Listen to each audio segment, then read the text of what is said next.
Ngiyasekela nokuphapha this year. And we at the same time need to save every bed in our health facilities.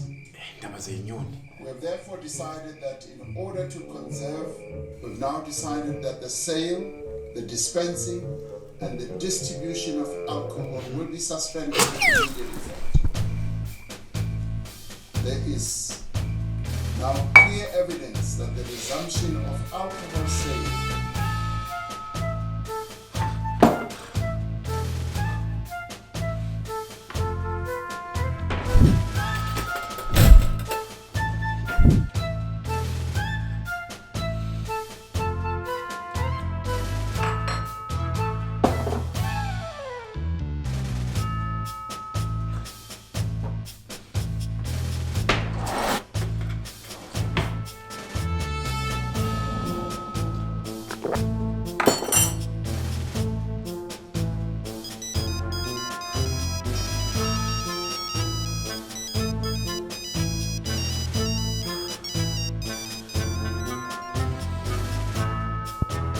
So ntwana sengibuyile ngiphathele i-black label yabona ke dambi lidlula ngento encane 700